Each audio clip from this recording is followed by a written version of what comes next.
사랑하는 은혜와 진리 장로교회 교우 여러분, 어젯밤도 평안하셨습니까? 오늘도 인류 역사를 주관하시는 하나님을 인정하고 의지함으로 여러분의 삶 속에서 놀라운 하나님의 능력을 경험하는 하루가 되시기를 주님의 이름으로 축원합니다. 오늘 새벽에 만나보면은 다니엘 4장입니다. 그 중에 19절로 37절을 제가 읽어드리겠습니다. 벨드사살이라 이름한 다니엘이 한동안 놀라며 마음으로 번민하는지라. 왕이 그에게 말하여 이르기를, 벨드사살아, 너는 이 꿈과 그 해석으로 말미암아 번민할 것이 아니니라.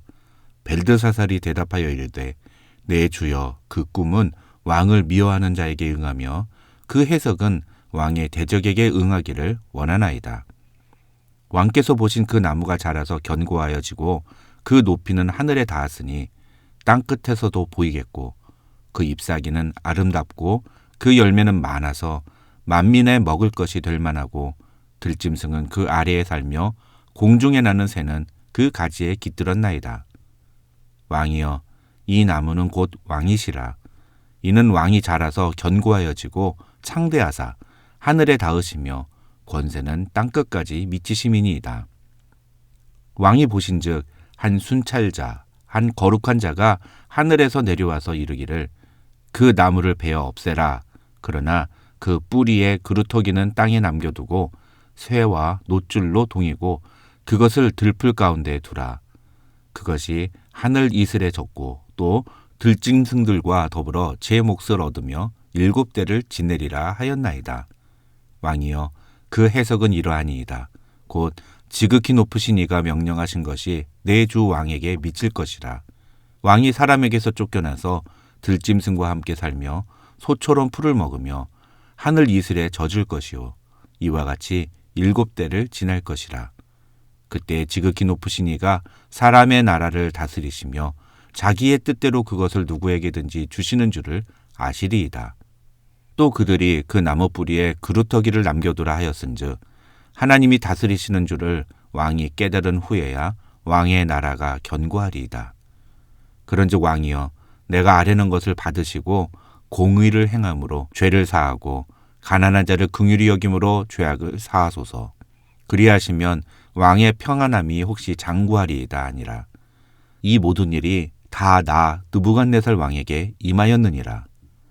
12달이 지난 후에 내가 바벨론 왕궁 지붕에서 거닐새 나 왕이 말하여 이르되, 이 큰 바벨론은 내가 능력과 권세로 건설하여 나의 도성으로 삼고 이것으로 내 위엄의 영광을 나타낸 것이 아니냐 하였더니, 이 말이 아직도 나 왕의 입에 있을 때에 하늘에서 소리가 내려 이르되, 느부갓네살 왕아, 내게 말하노니 나라의 왕위가 내게서 떠났느니라.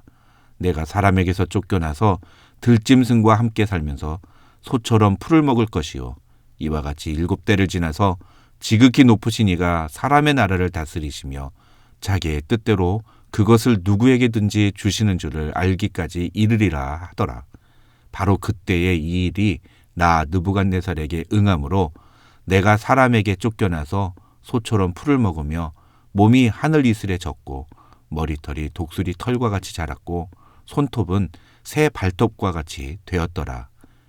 그 기한이 참에 나 느부갓네살이 하늘을 우러러 보았더니 내 총명이 다시 내게로 돌아온지라. 이에 내가 지극히 높으신 이에게 감사하며 영생하시는 이를 찬양하고 경배하였나니, 그 권세는 영원한 권세요, 그 나라는 대대에 이르리로다. 땅의 모든 사람들을 없는 것 같이 여기시며 하늘의 군대에게든지 땅의 사람에게든지 그는 자기 뜻대로 행하시나니, 그의 손을 금하든지 혹시 이르기를 네가 무엇을 하느냐고 할 자가 아무도 없도다. 그때에 내 총명이 내게로 돌아왔고 또 내 나라의 영광에 대하여도 내 위엄과 광명이 내게로 돌아왔고 또 나의 모사들과 관원들이 내게 찾아오니 내가 내 나라에서 다시 세움을 받고 또 지극한 위세가 내게 더하였느니라. 그러므로 지금 나 느부갓네살은 하늘의 왕을 찬양하며 칭송하며 경배하노니, 그의 일이 다 진실하고 그의 행하심이 의로우심으로 교만하게 행하는 자를 그가 능히 낮추심이라. 오늘 본문인 다니엘 4장에는 느부갓네살 왕이 꾼 꿈에 대한 이야기가 기록되어 있습니다.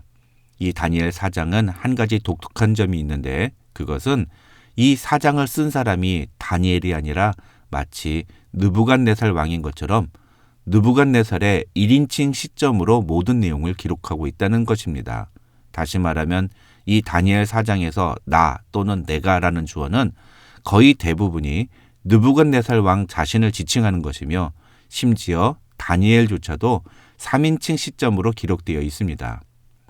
여러분, 느부갓네살이 누구입니까? 그는 바벨론 제국의 왕입니다. 그는 이방인입니다. 그는 하나님을 믿지 않는 사람입니다. 그런데 이 다니엘 4장의 결론이 무엇이냐? 1절과 2절을 보면 느부갓네살 왕은 천하에 거주하는 모든 백성들과 나라들에게 지극히 높으신 하나님이 내게 행하신 이적과 놀라운 일을 내가 알게 하기를 즐겨하느라 하고 말합니다. 또 37절을 보면 그러므로 지금 나 느부갓네살은 하늘의 왕을 찬양하며 칭송하며 경배하노니 그의 일이 다 진실하고 그의 행하심이 의로우심으로 교만하게 행하는 자를 그가 능히 낮추심이라 하고 말합니다. 이 37절에서 말하는 하늘의 왕이 누구입니까?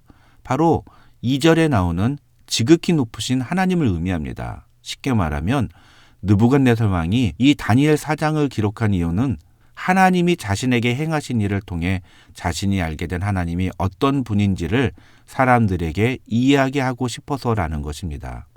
그렇다면 그 하나님은 어떤 하나님입니까? 그 내용을 이야기하는 것이 바로 25절에서 28절이라고 할 수 있습니다. 이 25절에서 28절이 이야기하는 내용을 한마디로 표현하면 하나님이 느부갓네살에게 경고하신 모든 일이 그대로 이루어졌다는 것입니다. 하나님이 느부갓네살에게 경고하신 내용은 무엇이었습니까? 그 내용이 바로 1절부터 18절에 기록된 내용입니다. 하나님은 느부갓네살이 자기 집에서 편히 있으며 궁궐에서 평안한 삶을 살고 있을 때 한 꿈을 꾸게 하십니다. 느부갓네살은 그 꿈 때문에 걱정하며 고민에 잠기는데 그 내용이 도대체 무슨 의미인지를 알 수 없었기 때문입니다. 그래서 느부갓네살은 이미 자신의 꿈을 여러 번 명쾌하게 해석한 적이 있는 벨드사살, 즉 다니엘을 불러서 그 꿈을 해석해달라고 요구합니다. 19절로 27절에는 그 꿈의 내용이 무엇인지를 설명해주는 다니엘의 이야기가 나옵니다.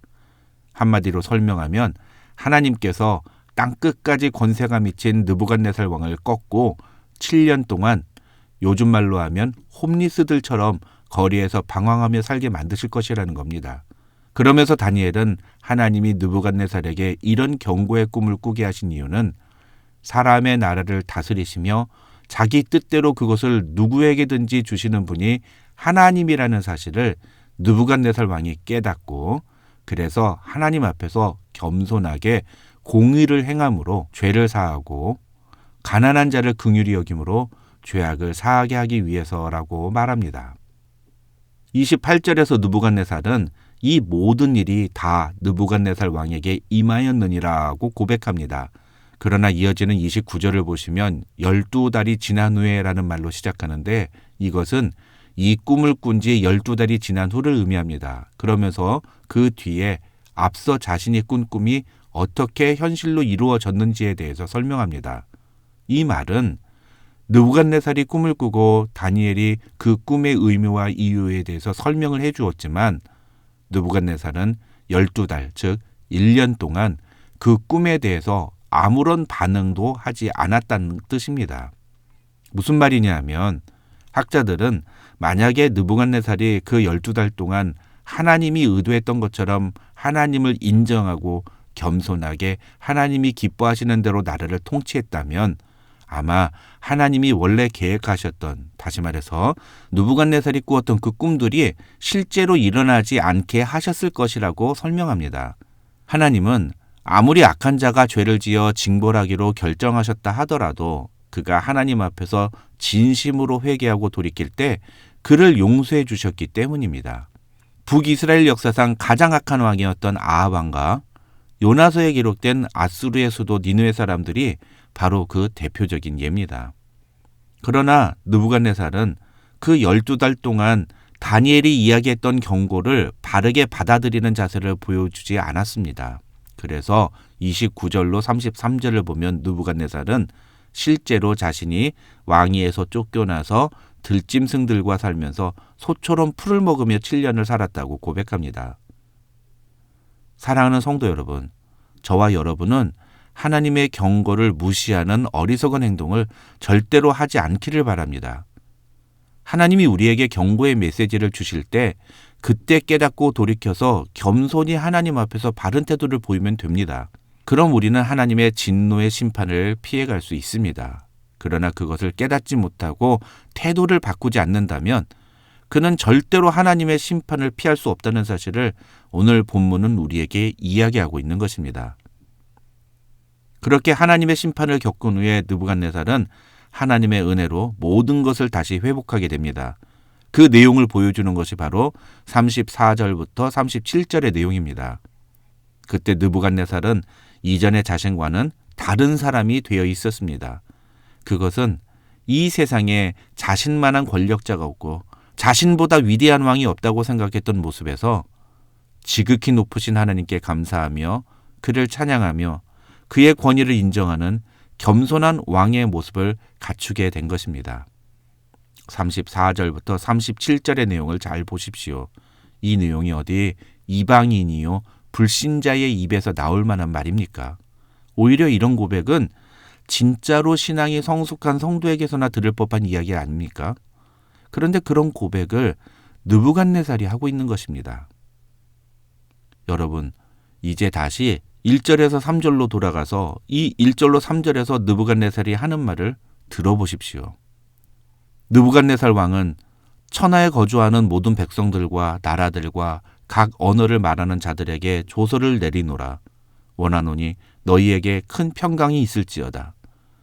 지극히 높으신 하나님이 내게 행하신 이적과 놀라운 일을 내가 알게 하기를 즐겨하노라. 참으로 크도다 그의 이적이요 참으로 능하도다 그의 놀라운 일이요 그의 나라는 영원한 나라요 그의 통치는 대대에 이르리로다. 어떻습니까? 이 1절로 3절이 마치 느부갓네살이 자신의 신앙 고백을 하고 있는 것처럼 들리지 않으십니까? 사랑하는 은혜와 진리 장로교회 교우 여러분, 저와 여러분도 오늘 이런 믿음의 고백을 사람들에게 고백할 수 있는 하루가 되기를 주님의 이름으로 축원합니다. 그 신앙의 고백은 전적으로 하나님이 어떤 분이신지, 그 하나님이 내게 하신 놀라운 일이 얼마나 위대한 것인지, 그 일을 통해 내가 하나님을 어떤 분으로 알게 되었는지에 관한 것이어야 합니다. 하나님 때문에 내 문제가 해결되고 하나님 때문에 내가 성공하고 하나님 때문에 내가 행복하다, 이런 내용도 나쁠 건 없지만, 그러나 어떠한 고백이든지 우리의 고백은 전적으로 그 모든 초점을 하나님의 주권과 통치에 맞추어야 합니다. 하나님이 우리를 다스리십니다. 그분의 주권 앞에 우리는 겸손히 무릎을 꿇어야 하며 우리의 행동을 돌이켜야 합니다. 오늘도 그렇게 나의 삶의 주인 되신 하나님을 인정하며 살아가는 저와 여러분이 되시기를 주님의 이름으로 축원합니다.